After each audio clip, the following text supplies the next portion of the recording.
Hey there, sports history fan. Arnie Chapman here from the Sports History Network. Now, before you jump into this episode, I wanted to share with you an exciting giveaway we have going on with Home Field Apparel. We have a digital $50 gift card to homefieldapparel.com for one lucky fan of the Sports History Network. All you got to do is head over to sportshistorynetwork.com/giveaways to sign up. Again, that's sportshistorynetwork.com/giveaways. This podcast is part of the Sports History Network, your headquarters for the yesteryear of your favorite sport. You can learn more at sportshistorynetwork.com.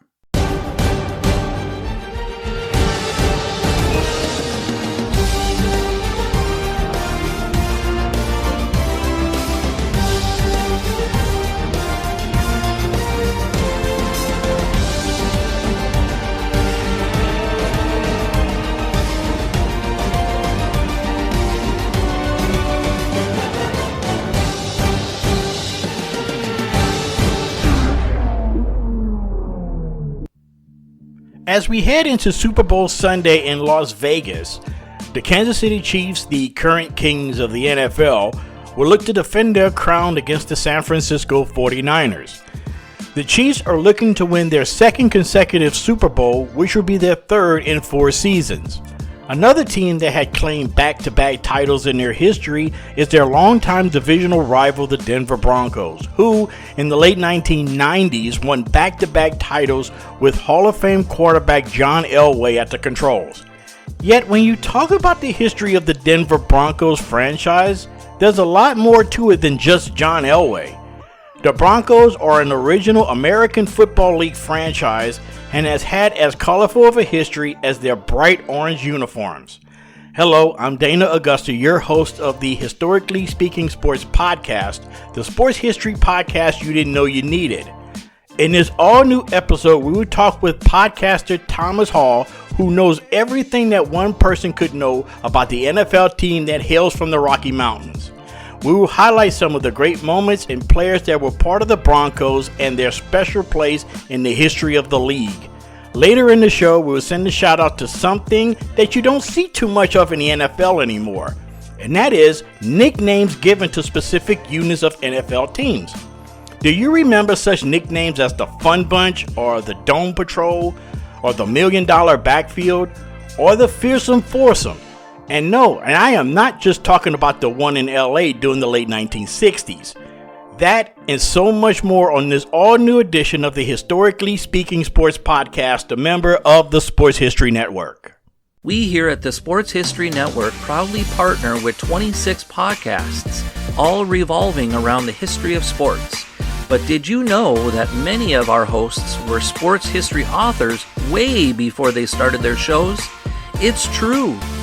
We've got Joe Ziemba, host of When Football Was Football, Joe Zagurski, host of Pro Football in the 1970s, Mark Morthier, host of Yesterday's Sports, Tommy Phillips, host of Lombardi Memories, and Scott Adamson, co-host of From the 55-Yard Line. All these authors have many books for you to choose from. To check them out, go to our website at sportshistorynetwork.com/sportshistorybooks. Pick up your copy today. Soundtrack provided by Kevin MacLeod of filmmusic.io. And we're back, sports fans. I'm Dana Augusta. You are listening to the Historically Speaking Sports Podcast, a member of the Sports History Network. And right now I am sitting down with a new buddy of mine, Thomas Hall, who is the host of the Mile High Insiders podcast and Legends of Mile High's podcast, and he knows everything there is to know about the Denver Broncos. And the Broncos are a great organization, as we all know. 15 division titles, 8 Super Bowl appearances, and 3 world championships. And it's also interesting to know that they have a lot of great players and Hall of Famers besides John Elway.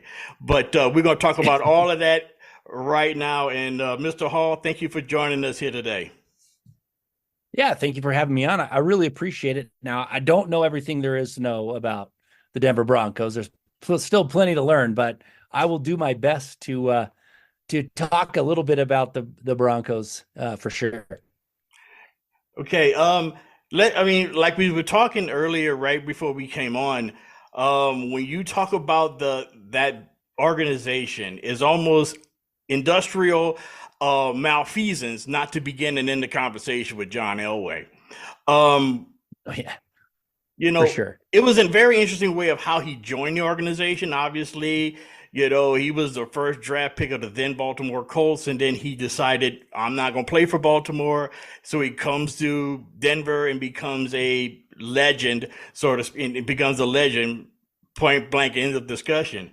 Uh, what are some of your favorite memories of John Elway? Yeah, well, I mean, the first thing that comes to mind is the drive, because when I was young, I started watching the Broncos. I got into football really kind of in the late 70s. I was still pretty young.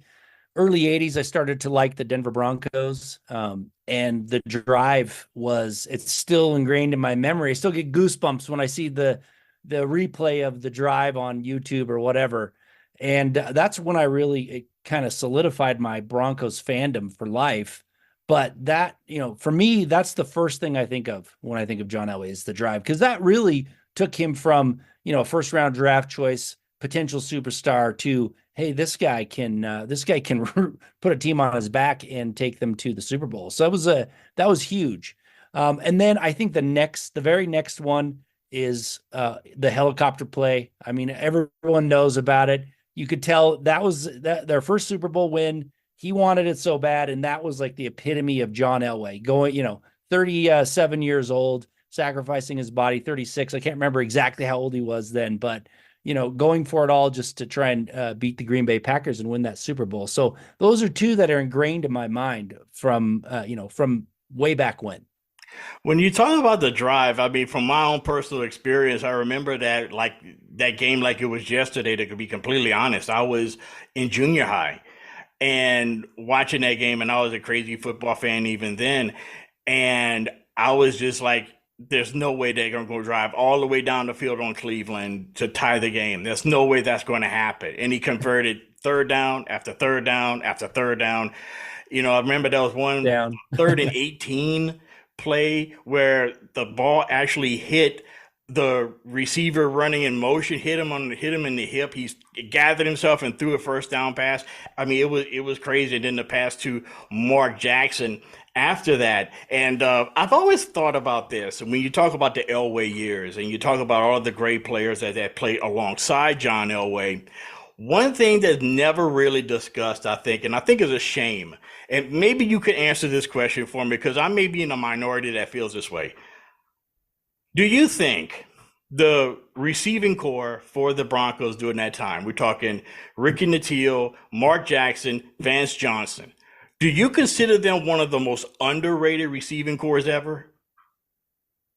No, I don't actually. They weren't that great of a receiving core. They were pretty good. I mean, I love Mark Jackson. Don't get me wrong. I love Vance Johnson as a kid, but they weren't spectacular players. They were pretty solid, and I think the offense that Dan Reeves had them in and John Elway helped them a lot. But I don't think they're really that underrated. The guy that I think is underrated who played with him early on was Steve Watson. Incredible receiver. Yeah, absolutely. Yeah, I One forgot of about the Steve Watson, right? yeah, yeah. And when you think about Elway playing back then from like 83 to 1990, I think he had two receivers that were in the top 10 for yards. Hmm. So he didn't have an incredible cast around him, especially when it came to the receivers. But he could throw the ball so well that as long as they caught it, they with the heat on it, they were going to be set up for pretty good, pretty decent numbers. But I think if you put them on a different team, they may not have had as much success. And Ricky Nattiel, really, he had that good rookie season, and then he was kind of gone. So yeah, I did a little research on Elway from that time period. Like I said, two receivers that had were in the top 10 for receiving yards, two running backs in the top 10 for receiving yards during that time. So his cast was and really no all pros, no Hall of Famers to play with till Shannon Sharp came on board on that offense anyway. And then he had a few Pro Bowlers on the team, but it was really a supporting cast that wasn't incredible. And I think Elway helped, even though people look back at his stats and they're like, oh, he didn't have very good stats. He made that team better. He really did. He really lifted those players around him. Well, as someone who everybody that listens to this podcast know that I am a diehard Chargers fan, and I'm the biggest Dan Fouts fan there was, because that was like my first true sports hero that I actually remember watching play. He was Yep. He was just, to me, the man. And but if somebody asked me if there was a drive to be gotten, a touchdown that needed to be scored, and you could pick any quarterback, and my life hung on the balance, I'm picking John Elway, because for some reason he always came through in the clutch with key drives and last second drives. Almost seemed like every single time. Of course, being a Chargers fan, I saw that firsthand. If you don't believe me, ask somebody that's a Chiefs fan. But because he tormented the Chiefs for years and years and years, or the Browns, or anybody else for that matter. And that was one of the true aspects and one of the true great things about John Elway. Yeah, he didn't have a lot of talent around him offensively, but he did make them better. And that's what you really want out of a quarterback, is to make the players that you have around you better. And he did that better than, I think, anybody else. Yeah, when you look back at all the quarterbacks, I think his supporting cast is similar to what like Randall Cunningham had. But like, you talk about Dan Fouts, you talk about Dan Marino, you talk about Joe Montana, all these other quarterbacks that were playing about the same time, they had Hall of Famers on their offense. They had all pros on their offense. And that you can look at that and say, man, well, it was good drafting. Obviously, I can't take anything. They were able to go out and identify talent and bring them in, but when you're working with a supporting cast that is not, of that caliber, you've got to look at the quarterback and say, man, it had a lot to do with John Elway. Okay, now we're going to go back a little bit further. Okay, not that much further, but I'm going to go a little bit further back. And the Orange Crush defense. When you also think of the Broncos, you think of the Orange Crush, which was primarily a defensive unit. The offense was also pretty good, but the defense was more notable. You had guys like Randy Gradishar, who's up for the Hall of Fame this year. Finally, I think it's been past due that he gets consideration for the Hall of Fame. You had Lyle Alzado, you had Reuben Carter, you had Louis Wright, you had a whole bunch of great. Tom Jackson was a rookie. You had that great defensive unit that propelled them from NFL obscurity in the mid '70s to a Super Bowl. What were some of your recollections about that team back then? Yeah, well, no firsthand recollections, because I was too young to remember that squad, but I do remember the wealth of talent that they had on the defensive side of the ball. And I think they would be more recognized today had they won that Super Bowl against the Cowboys in '77. But that was one of the greatest defenses of all time. It really was. And the problem was you couldn't really overcome 8 turnovers in a Super Bowl to win, which was a bummer. The offense really let them down. But I mean, Billy Thompson is one of the most underrated safeties that have been the Bill Broncos. Thompson, or about him. History. Yeah, great player. Louis Wright. I mean, it was loaded with talent. All the guys that you said, plus a great coordinator too. Joe Collier is one of the more inventive and one of the best defensive coordinators that have really changed the face of the NFL with that 3-4 defense. So it was a stacked defense. Offense was actually pretty good too. Like you said, I mean, they brought in Craig Morton, who really kind of got them over the hump into the first time into the playoffs was that season. And, he had some experience with the playoffs with the Cowboys. So that helped a lot. But you got Riley Odoms, you got Rick Upchurch, Haven Moses. I mean, you had some really good players on that offense, and it just wasn't meant to be. That Super Bowl just didn't go their way. Now, you said that you are a Denver Broncos podcaster. You know a lot of things about the Broncos. One of the things I also want to point out, and this going before then, it's the 60s. I don't know how much you know about the Broncos of the 60s, but I'm going to say this.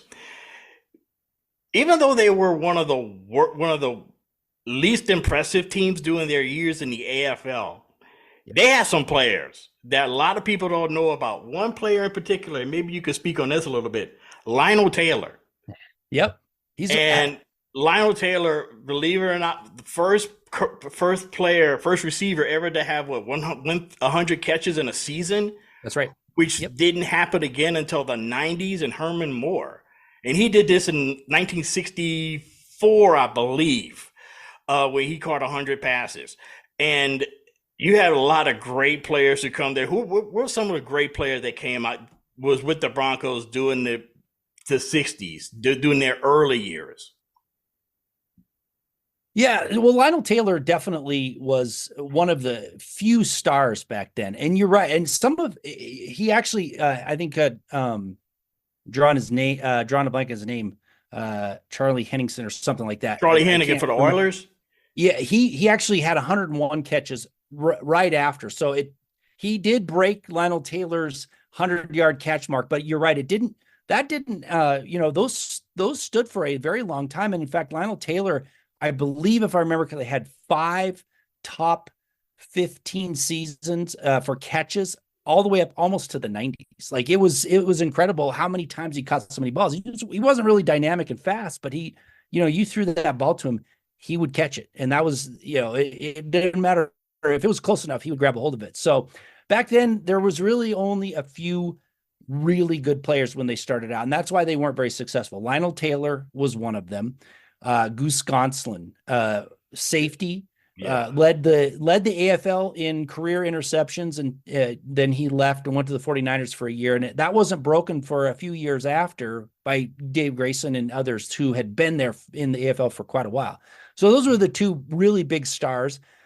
Frank Tripucka, 2 years as the quarterback, first quarterback to throw for 3,000 yards. So, he was in the mix for that, but he was kind of at the end of his career. And then I would say Eldon Dannenhauer was maybe the only other real star you could point to back then. He was offensive tackle. Funny thing is he actually was a tag along with his brother to camp. They invited his brother to camp and said, if you know anybody that can play football, bring him along. And he brought Eldon along. He made the team and became an excellent offensive tackle for the team, where his brother didn't last very long. That was like the first brother duo in Broncos history to play on the same team, and one of the first in NFL history. But yeah, those are who I can point to, and that's why they didn't have a winning season until the early 70s, because they couldn't get the stars. Their first round draft choices back then went to the NFL instead. So they had a void of talent for a long time, and it wasn't until the early 70s when they kind of turned that around. Now, when you talk of the early 70s, you think of Floyd Little from Syracuse.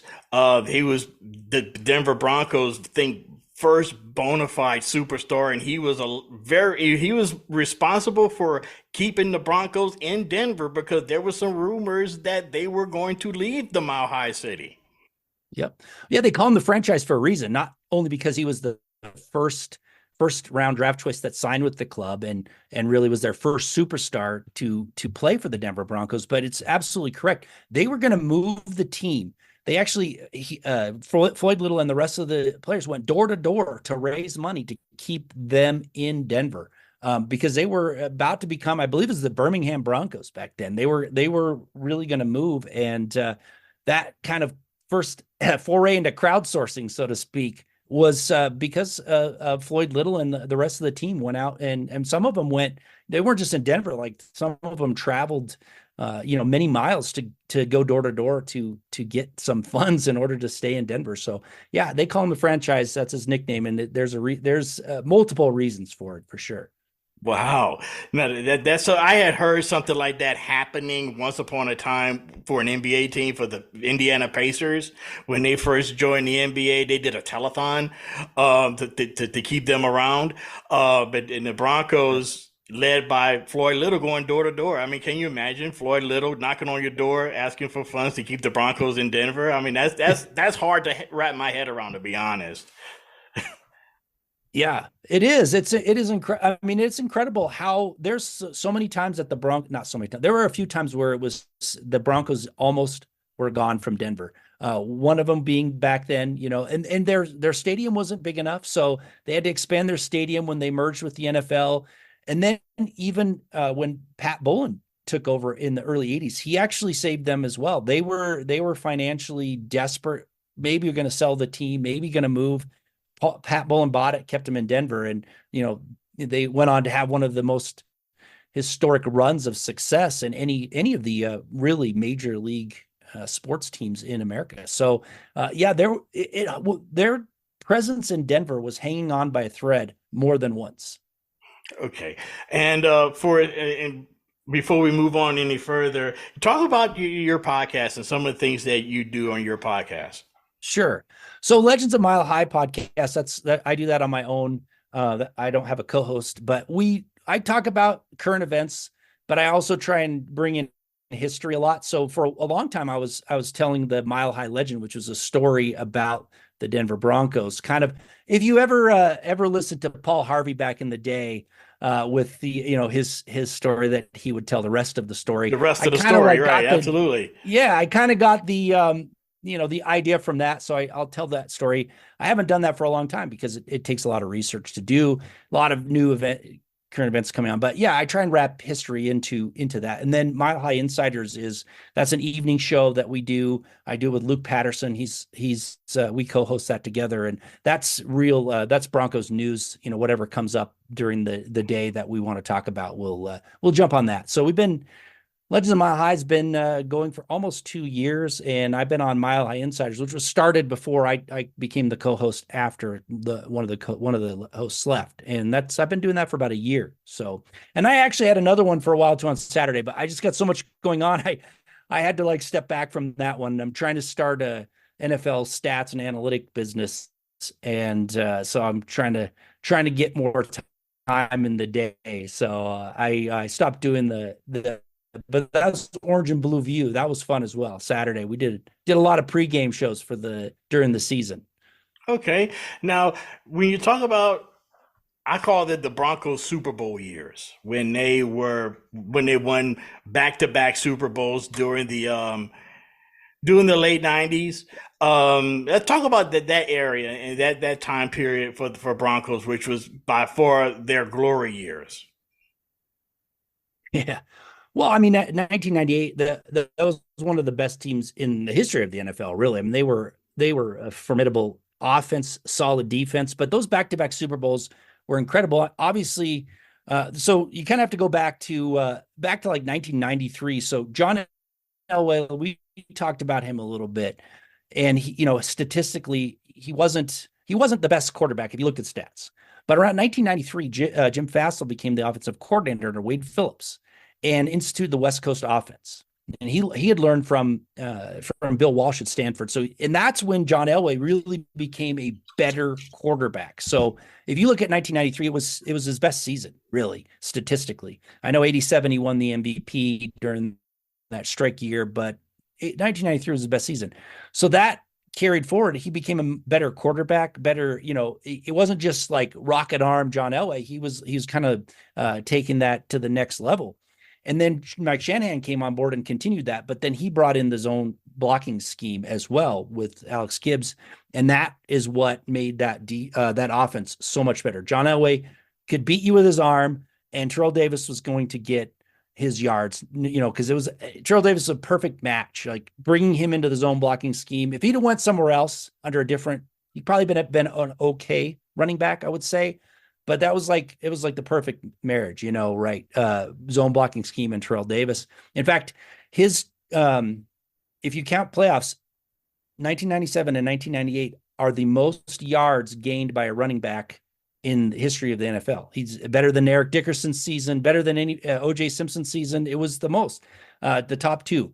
So the running game was basically what powered that offense, but Elway could also, win the game with his arm like he always did. Even though he was older, he had his best seasons. It was all of his best seasons really came, except for 87, came after he was older in that West Coast offense after 1993. What was also interesting. I mean, they had an opportunity. No, go ahead. Go ahead. No, I was about to say. I was just going to say they had a very opportunistic offense. Yeah. Opportunistic defense as well. They were able to get sacks, generate turnovers. So they didn't have the a stifling defense, but it was a good enough defense to get the offense more opportunities and stop the other opposing offenses when it needed. So they were really good teams. Now, you said you talked about the zone blocking scheme. That was probably one of the most revolutionary things that I could remember, because this is the mid-90s.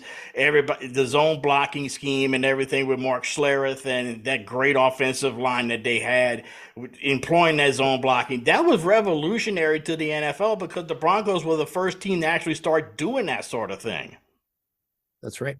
Yeah, I mean, Alex Gibbs learned the zone blocking scheme, and he's like, I guess you'd call him the godfather of it, right? Because he really took the wide zone, right? He really implemented that with the Broncos, and yeah, it was his doing. But it's why I keep saying that Tom Nalen deserves to be in the Hall of Fame, because he was the only offensive lineman that remained on that offensive line through all those years. Even after Terrell Davis, they still were churning out 1,000-yard running backs, no-name running backs who went other places and, we usually didn't have as much success. And even after Alex Gibbs left the Broncos, Nalen was still there as the mainstay across that offensive line. But in 1997, I mean, that was one of the greatest offensive lines in history, if you think about it. I mean, it's got to be ranked in the top 10, because you had Gary Zimmerman, you had Tony Jones, who was a very underrated offensive lineman. Yeah, right. Tom Nalen, Mark Schlereth, and Brian Habib. And Habib left, and Zimmerman left in '98, and they didn't miss a beat. I mean, it was such a great scheme. And even now they've emphasized rules and stuff to kind of limit, the cutting and a lot of the things that they did back then. But it's still, I mean, there's still so many teams that use it today, several decades later, that, it was, you're right. It was a revolutionary concept that changed the face of the NFL. All right, and I'm going to get you out of here with this. And this is something that I do from time to time with people that come on and that know a lot about a certain team.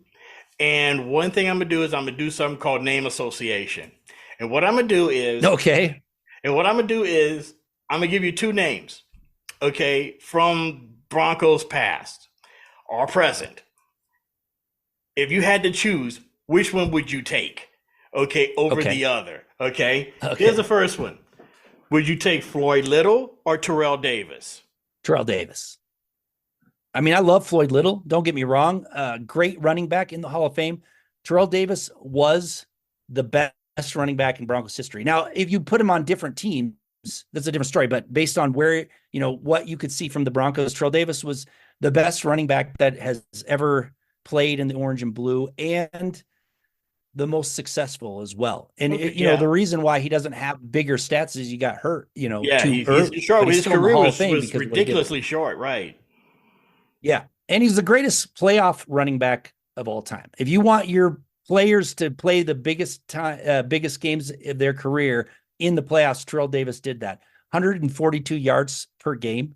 That's ridiculous. It dwarfs anybody else out there. So, okay, give you a next one. Okay. We're going wide receivers now. Haven Moses or Rod Smith? Rod Smith. Yeah, easily. I love Haven Moses. I love the story of why he ended up with the Broncos, which is kind of funny. It has to do with a face mask. Yeah. But Rod Smith, incredible receiver. In fact, if you look at 2000, 2001, that era, like the 3 years in that era, he was arguably one of the best wide receivers in the game. If you look at his stats, you look at what he was able to do in a run first offense. And you're talking about Torrey Holt being there at the time, Randy Moss during that time, and his stats are pretty good with comparable to that same 2 and 3 year period. So yeah. And he had a heart that you would want in every player. He never gave up on a play. He always went 100%, always tried to win, always tried to get the last yard. And you can't ask for a better heart in a player than Rod Smith. Okay. Got a couple more for you. Craig Morton or Jay Cutler? Craig Morton. Yeah, I would take Craig Morton. Craig Morton actually in 1981 had one of the best seasons passing in Denver Broncos history and one of the better seasons in NFL history, really. And he taught the team how to win, right? He got him over the hump, right? He came in, exactly. He'd never been to the playoffs. He came in and showed him how to get to the playoffs and become a winning team. Jay Cutler, strong arm. I just don't think he cared that much, but I think he could have been a really good quarterback had he stayed with Shanahan, but Shanahan was let go, and then the whole Josh McDaniels debacle and all that. But yeah, I'm going Craig Morton. Okay. One more. Louis Wright or Steve Atwater? Steve Atwater or Louis Wright? Yeah. Wow. That's a tough one. Because their games were so different. I grew up watching Steve Atwater, one of my favorite players of all time. I'll pick Steve Atwater, but with the caveat that Louis Wright is an extremely underrated cornerback, original shutdown cornerback. Quarterbacks didn't throw towards him very, very often. All around player. But Steve Atwater, when I was growing, formidable years, man. Steve Atwater, the massive hits that he would lay on people, Hall of Famer, got those 2 championships. And in fact, I would say if Terrell Davis didn't get the MVP, you could have given it to Steve Atwater because he played so well in that game and was unbelievably important. Some important plays that he made in that game that he could have won. He could have won the MVP without a doubt. Okay, I'll give you a bonus one. This one I just thought about. Okay, the current Broncos uniform, current Broncos helmet, or the old school light blue D with the horse. I love the old school helmet.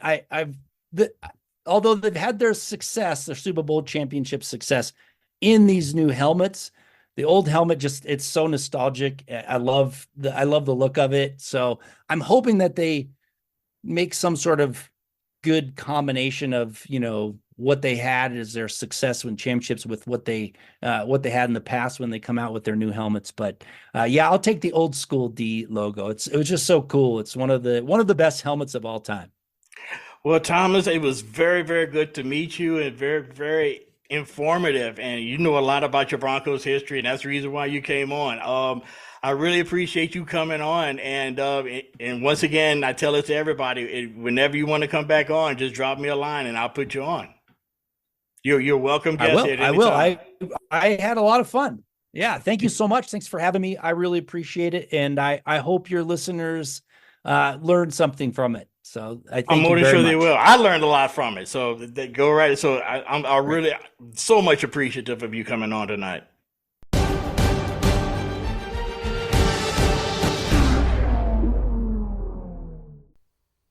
That was Mile High podcaster Thomas Hall joining us on this episode of the Historically Speaking Sports Podcast, the sports history podcast you didn't know you needed. A podcast that places a historical twist on today's sports headlines. Is just a reminder, if you happen to like what you hear and you want to hear more, please do not hesitate to like and subscribe to the podcast. And also, you could drop us a line right here at historically.speaking.sports@gmail.com. Also, you could follow us on Twitter or X, whichever you prefer. I prefer Twitter, personally. On Twitter or X at historicallysp2. Now that Super Bowl 58 is just a couple of days away, I think it is appropriate at this time to quickly talk about the 2 teams that will be part of the big game this upcoming Sunday. The Kansas City Chiefs looking to win the franchise's 4th Super Bowl all time in their 3rd and 4th seasons. If the Chiefs win, they will be the first team since the 2004-2005 New England Patriots to win back-to-back Super Bowl titles and would vault the Chiefs into the realm of being called a dynasty. Meanwhile, standing in their way are the San Francisco 49ers, a former dynasty in their own right. They're looking to win the franchise's 5th Super Bowl title in their 8th appearance in Super Sunday. In this matchup of marquee NFL organizations, the Chiefs will be looking to join the Packers, Dolphins, Steelers, Cowboys, Broncos, and Patriots as the only teams to win back-to-back Super Bowl titles. while the 49ers will look to match the Pittsburgh Steelers and the Cowboys with 5 Super Bowls, trailing only the New England Patriots for most Lombardi trophies. Now at this part of the segment, I will do something that I normally do not go into that often, and that is a full-blown rant. Now, this week we're heading into the game, and I listen to national sports media as I travel to and from work every day, and at times I have to remind myself that the 49ers are also in this game too. The media, or this certain media company, who mostly shall remain nameless, have become almost Chiefs-centric, considering, debating, and contemplating if the Chiefs will be the next New England Patriots. And furthermore, is quarterback Patrick Mahomes on the way to becoming the greatest of all time? Well, the Chiefs as a team have matched the Patriots in some respects, and that is, they're slowly becoming the NFL's villains. Now, let's not get it twisted, okay? The New England Patriots were sort of villainous because of the evil genius vibe that Bill Belichick excluded, while the all-American image of Tom Brady, to me, seemed almost manufactured and colorless. The Chiefs, on the other hand, has Coach Andy Reid, who is sort of like the everyman's next-door neighbor. You know, someone you don't mind borrowing your weed whacker. Then there's Pat Mahomes, who is on seemingly every third commercial. And then there's Travis Kelce, who is dating the most popular woman on the face of planet Earth. To be frank and honest, they're almost likable. But I believe what makes them unlikable, we're just simply tired of seeing them. 3 times in 4 seasons, and we have them in the Super Bowl. I mean, once upon a time, sports fans sort of liked dynasties. You know, the Yankees, the Celtics, the Canadians, and the NHL.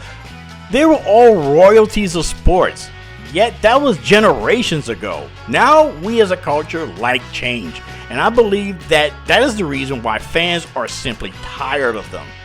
It's not their fault they're so good.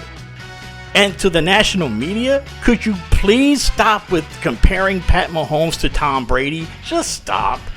In this present day of sports reporting, it has become less of analyzing what you see and more about what you could actually accurately predict to be the next greatest of all time. If you are a sports radio host and you need to fill some time, just ask who's the best player ever, Michael Jordan or LeBron James. If you do that, the phone lines would light up. Trust me, I've seen it firsthand. As a sports culture, can we just take a breath and just enjoy what we're seeing? Tom Brady has won 7, count them, 7 Super Bowls. If Mahomes wins, he'll equal Troy Aikman with 3 Super Bowls. That's not bad. And Hall of Fame worthy for sure. What will the future hold for Mahomes and the Chiefs? Only time will tell. And dude, just let it happen and stop with the comparisons already on who will be the best of all time. And besides, you can rest assured, the best quarterback of all time is going to be Justin Herbert.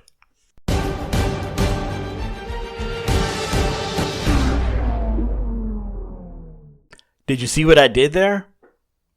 Coming up after the break, we'll send a shout out to something that, as football fans, we don't see too much of in the NFL anymore, and that is team nicknames.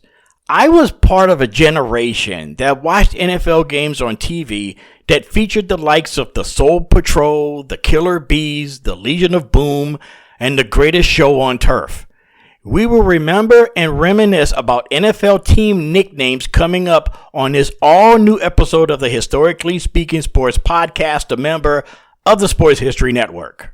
Hey there, football fans. This is Ross, the host of the Pigskin Tales podcast. I just need a few moments of your time to talk about the host of the Pigskin Dispatch podcast, Darren Hayes. He's expanded the Pigpen to search out information on the history of all team sports.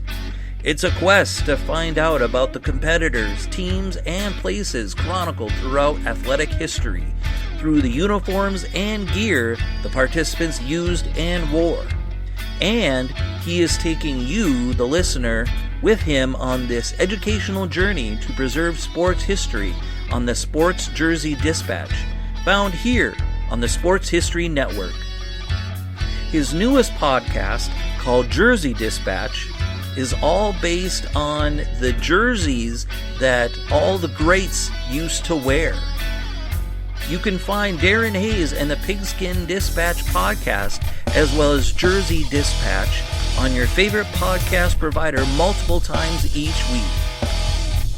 So remember that, Darren Hayes, the host of the Pigskin Dispatch and Jersey Dispatch podcasts. It's found right here on the Sports History Network.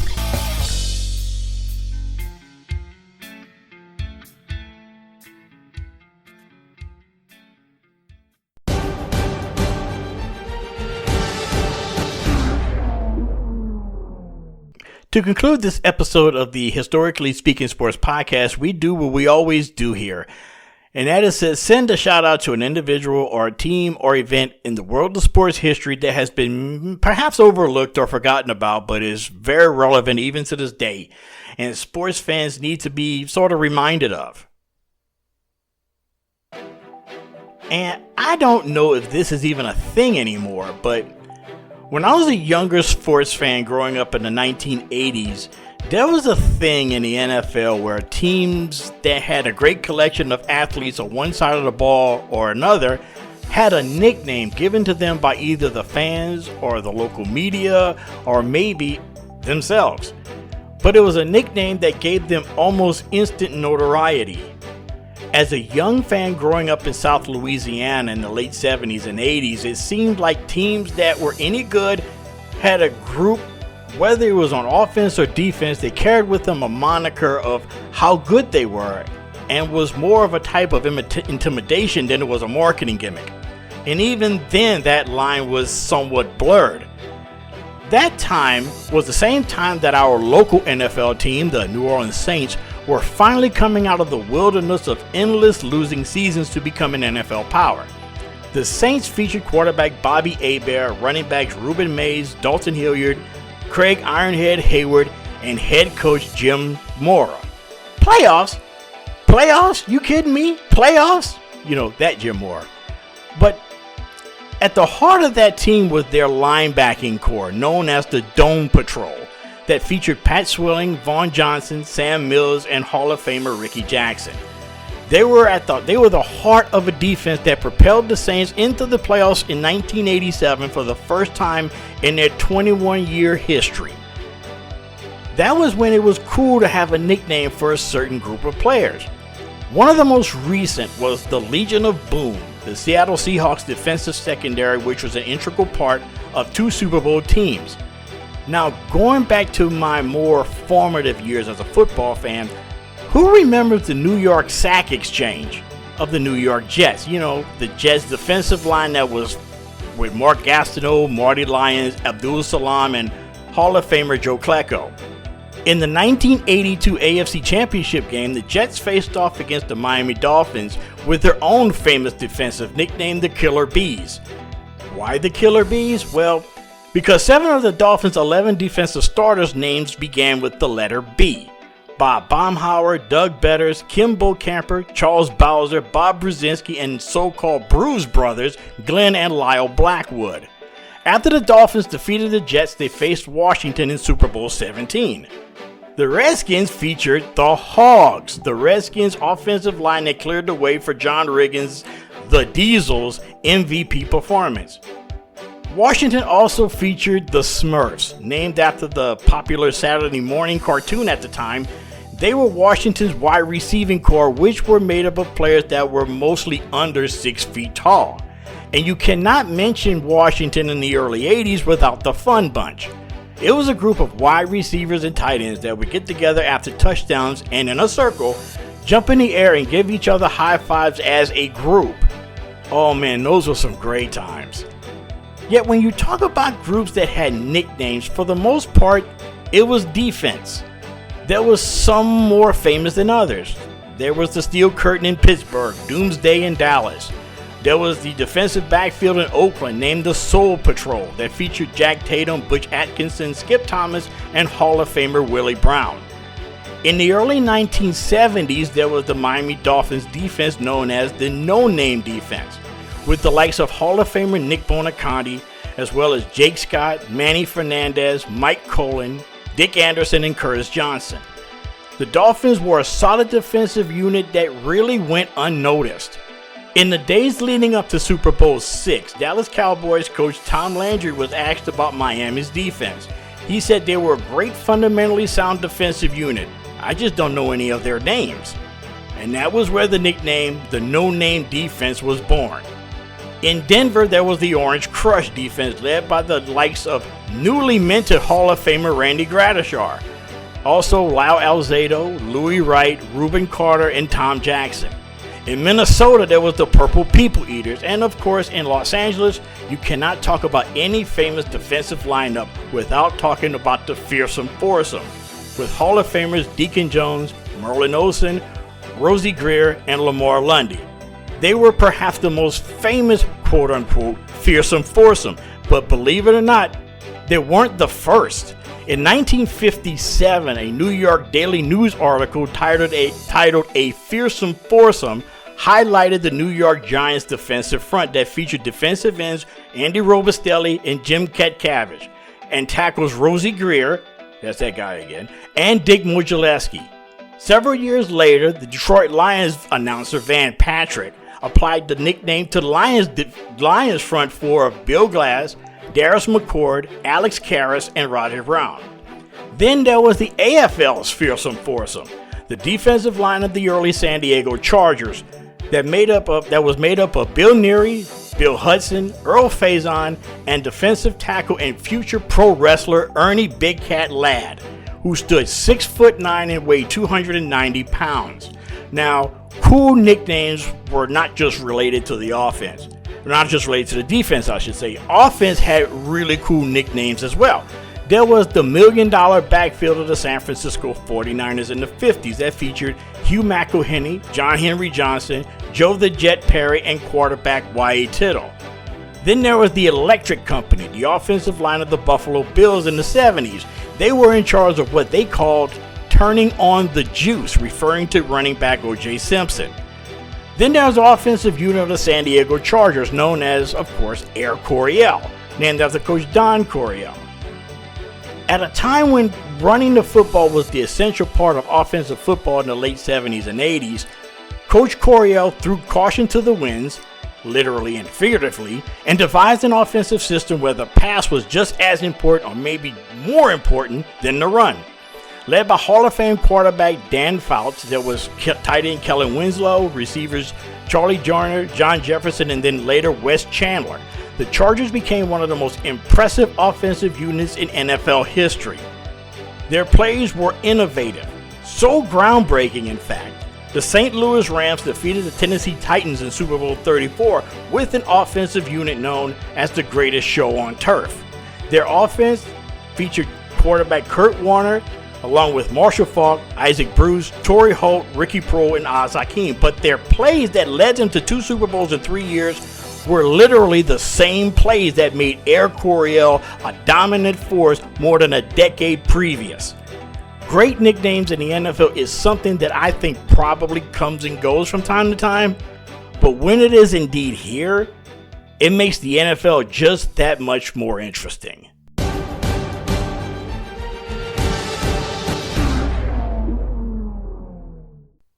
Thank you guys for listening, and that will do it for this edition of the Historically Speaking Sports Podcast, coming to you from the Bill King Memorial Studio in the sports wing of TM4 Enterprises, located in suburban Atlanta in the shadow of Stone Mountain. To get more content of Historically Speaking Sports, you can check us out on Twitter or X at historicallysp2, or you could send us a line at historically.speaking.sports@gmail.com. And if you have not done so already, please subscribe to the show. Tell your family, tell your friends, tell your neighbors. Hell, tell a passerby on the street about us if you think they like sports history. Thank you for joining me. I'm Dana Augusta, and also thanks to my good friend Thomas Hall for joining me on this episode. And until next time, stay blessed, stay cool, and be your best in everything that you do. Peace.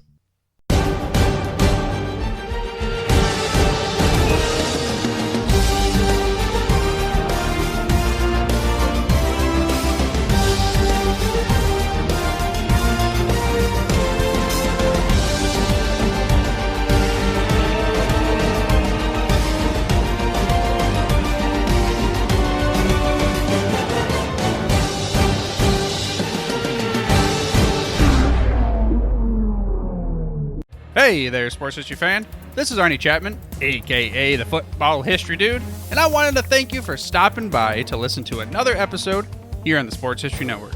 Our podcasters are passionate about uncovering and sharing sports stories from yesteryear. And if you didn't know it already, we have over 30 shows across the network covering all sorts of sports history topics. In fact, here's a glimpse into one of our awesome podcasts here on the network. Each week, the official Football Learning Academy podcast will take you deep into the history of pro football through interviews with players, coaches, or administrators in the NFL, as well as interviews with Pro Football Hall of Fame selectors, authors, and historians. You'll learn how the game evolved and important moments that shaped the sport into what it is today. And don't miss the Pro Football History Nugget of the Week. Listen to the official Football Learning Academy podcast on the Sports History Network. How about that? I bet you're super hyped to go listen to that new podcast, right? Well, to learn about this show and all the other podcasts on the network, head over to sportshistorynetwork.com/podcast. Again, that's sportshistorynetwork.com/podcast. Head over there today to find your next favorite sports history podcast.